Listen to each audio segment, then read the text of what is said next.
Shalom, salam tos, teman obrolan sehati dari bidang persekutuan GKI Jatinegara, sebuah wadah komunikasi melalui podcast dari hati ke hati. Kita akan belajar tentang tema COVID berlalu, ibadah ko online. Kita tahu dengan jelas online onsite menjadi sebuah perdebatan tentang ibadah. Ada yang setuju dua-duanya, ada yang setuju wajib balik onsite dan tidak perlu online. Ada yang menganggap itu adalah pilihan baik dua-duanya, sepenuhnya hak jemaat untuk memilih tanpa kita persoalkan. Ya nggak bisa begitu. COVID kan sudah berlalu. Sementara sebelum COVID kan semua juga onsite tidak online.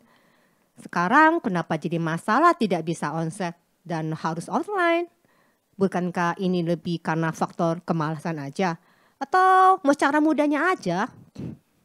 Sebenarnya sih online tidak perlu dipermasalahkan.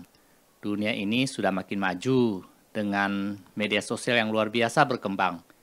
Banyak manfaat online yang misal jemaat memang punya alasan kuat tidak bisa onsite karena lansia atau sedang sakit, daripada ke gereja onsite, lalu mereka yang jarak jauh di luar kota tetap bisa ibadah di gereja sendiri.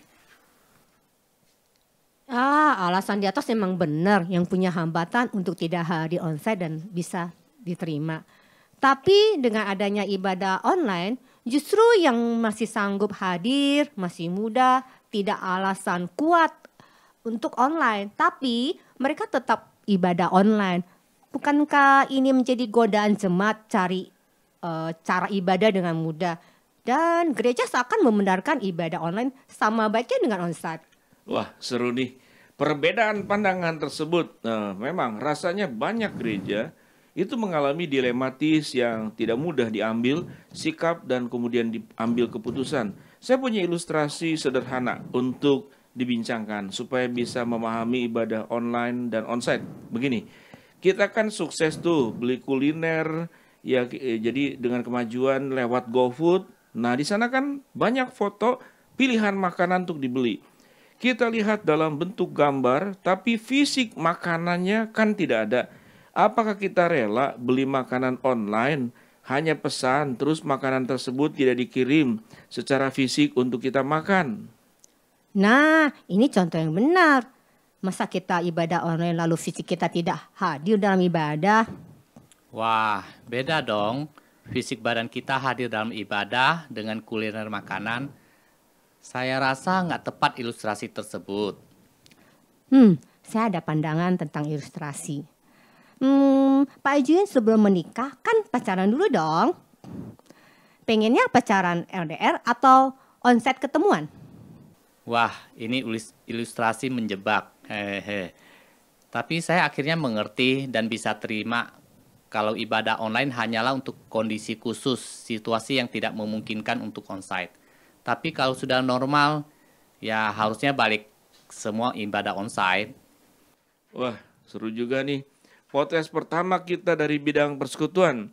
Kita akan ambil kesimpulan ya dari tema podcast kita tentang COVID berlalu, ibadah ko online. Jadi prinsipnya sesungguhnya yang utama adalah onsite.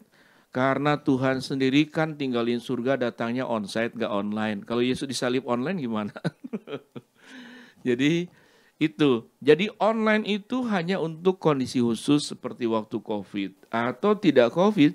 Sekarang diperhadapkan pada kondisi khusus seperti jemaat yang tadi disebutkan ya, yang lansia atau yang di rumah sakit atau yang memang punya masalah tertentu atau sakit yang bisa menular, itu malah kita larang kalau dia onsite. Jadi prinsipnya seperti demikian. Tapi yang utama, ibadah itu adalah bukan onsite dan online. Orang yang punya kesungguhan hati akan berjuang untuk ibadah sepenuh hati, maka dia akan hadir secara fisik. Jadi online dan onsite memang diperlukan dua-duanya, tetapi yang paling utama onsite, online dalam kondisi khusus itu tentu akan sangat menolong. Kurang lebih seperti demikian rekan-rekan. Yuk ibadah onsite barengan, bertemu selain ibadah kepada Tuhan. Tapi juga kita melakukan persekutuan dengan saudara seiman. Yuk, kita belajar jujur dengan suara diri sendiri.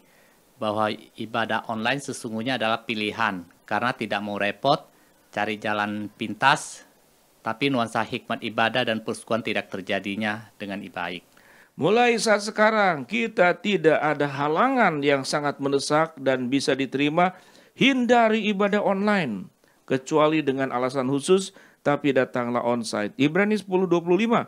Janganlah kita menjauhkan diri dari pertemuan-pertemuan ibadah kita seperti yang dibiasakan oleh sebagian orang. Salam tos, teman obrolan sehati dari bidang persekutuan GKI Jatinegara, sebuah wadah komunikasi melalui podcast dari hati ke hati. Shalom.